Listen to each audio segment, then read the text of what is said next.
परम आदरणीय गुरुजी को मेरा कोटि कोटि प्रणाम।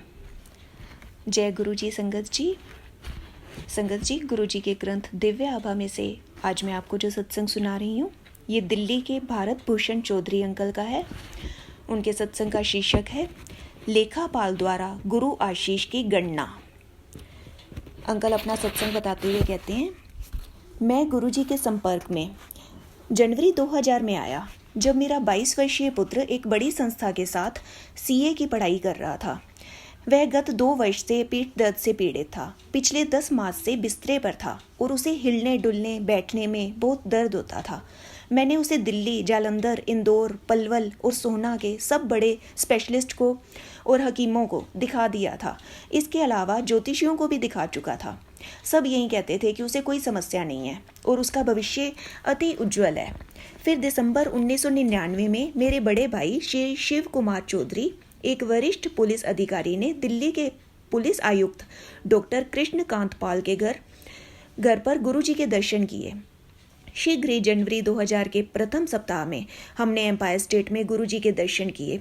उस दिन पहली बार 10 मास के बाद मेरा पुत्र शरद गुरुजी के चरणों में 2.5 घंटे तक बिना किसी दर्द के जमीन पर बैठा रहा। जब हम चलने को हुए तो गुरुजी ने अगले दिन आने को कहा। हमने वहीं किया। गुरुजी के प्रश्न करने पर मैंने उन्हें अपने पुत्र के पीठ दर्द के बारे में बताया। गुरुजी ने कहा कि उन्होंने उसे पहले ही आशीर्वाद दे दिया है और तांबे का लोटा लाने को कहा। गुरुजी ने उसे अभिमंत्रित किया और उसमें से 1 मास तक जल पीने के पश्चात मेरा पुत्र बिल्कुल स्वस्थ हो गया। अब वह सीए बनकर एक इंटरनेशनल कंपनी के साथ कार्यरत है।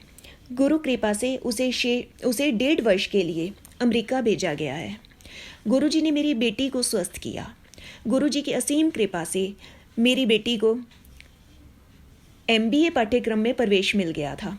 उसकी कक्षाएं 1 सितंबर से आरंभ होनी थी, पर 1 अगस्त से उसे टाइफाइड ने घेर लिया। मेरी बहन के पुत्र डॉक्टर गिरीश बजाज ने उसकी चिकित्सा आरंभ की। वह उसे देखने के लिए प्रतिदिन 8 बजे सुबह हॉस्पिटल जाने से पूर्व आ जाते थे। सब प्रयास करने पर भी ज्वर कम नहीं हो रहा था। 24 अगस्त को गुरुजी ने जब मेरी पत्नी के संगत में ना आने के बारे में प्रश्न किया तो मैंने उन्हें बताया कि वह बीमार बेटी की देखभाल में लगी हुई है। गुरुजी ने कहा कि यह उनको पहले क्यों नहीं बताया गया। उन्होंने अपने चरणों से एक फूल माला उठाकर मुझे देते हुए कहा कि उसे एक बाल्टी जल में डालकर उस जल से बेटी को स्नान करना है। अगले दिन प्रातः मेरी बेटी ने वैसा ही किया और उसका तापमान एकदम गिरकर 98.5 डिग्री हो गया।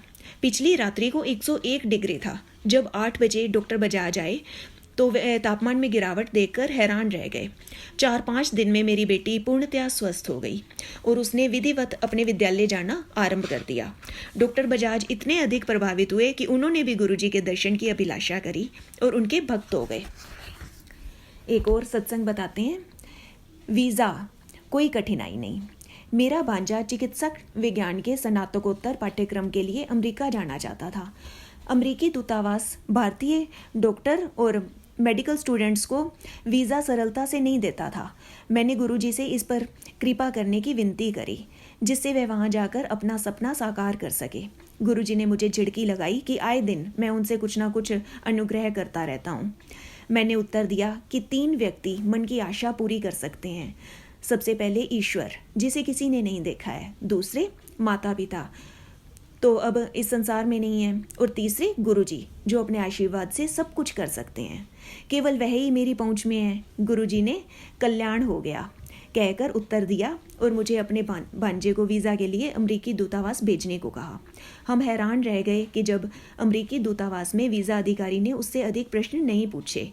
यद्यपि दूसरे आवेदकों में 45 से 50 मिनट तक प्रश्न करने के बाद भी वीज़ा देने से मना कर दिया जाता था, उसे सहजता से वीज़ा मिल गया। आज मेरा भांजा अमेरिका में सुखी दाम्पत्य जीवन व्यतीत कर रहा है। लंगर के उपरांत दावत। एक वरिष्ठ आयकर अधिकारी मेरे साथ गुरुजी के दर्शन के लिए आया करते थे। एक शुक्रवार को गुरुजी ने हमें अगले दिन आने को कहा। उस शनिवार की संध्या को हमने केवल पुरुषों के लिए मदिरा और भोज का आयोजन किया था। उस दिन दोपहर को मैं सोच रहा था कि गुरुजी ने हमें बुलाकर शाम का कार्यक्रम नष्ट कर दिया था। उस दिन रात को 10 बजे लंगर समाप्त होने के बाद गुरुजी ने हमें कुछ अनुयायियों के साथ रुकने के लिए कहा। आधे घंटे बाद गुरुजी ने अपने एक भक्त वरिष्ठ सीमा शुल्क अधिकारी के घर चलने के लिए कहा, जो अपनी पदोन्नति होने पर दावत कर रहे थे। जब हम उनके घर पहुंचे तो हमें पेय प्रस्तुत किए गए। मैं और मेरे मित्र गुरुजी की उपस्थिति में यह लेने में हिचकिचा रहे थे।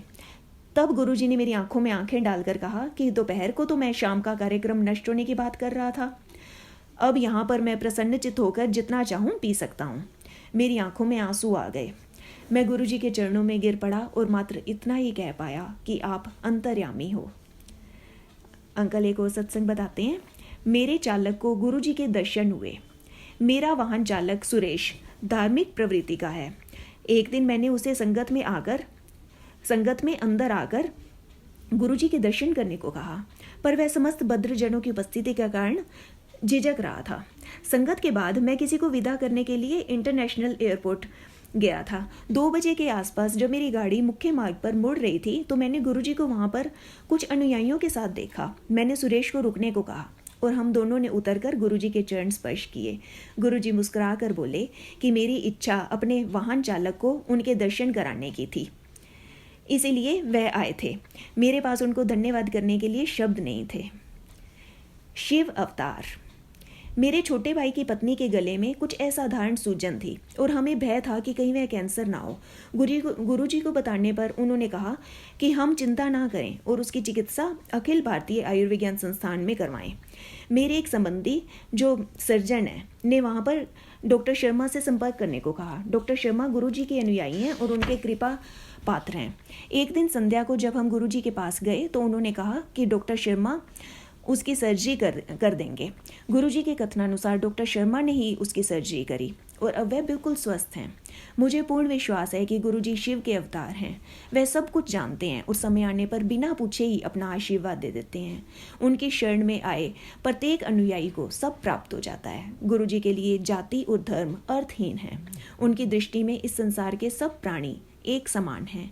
शिव ने गुरुजी को इस संसार में हम सबके जीवन की यातनाओं और कष्टों से मुक्त करने के लिए भेजा है। गुरुजी ने सबको ओम नमः शिवाय शिवजी सदा सहाय का मंत्र दिया है। मैं उसमें ओम नमः शिवाय गुरुजी सदा सहाय, ओम शांति और जय गुरुदेव जोड़कर उसका संशोधन करना चाहूँगा।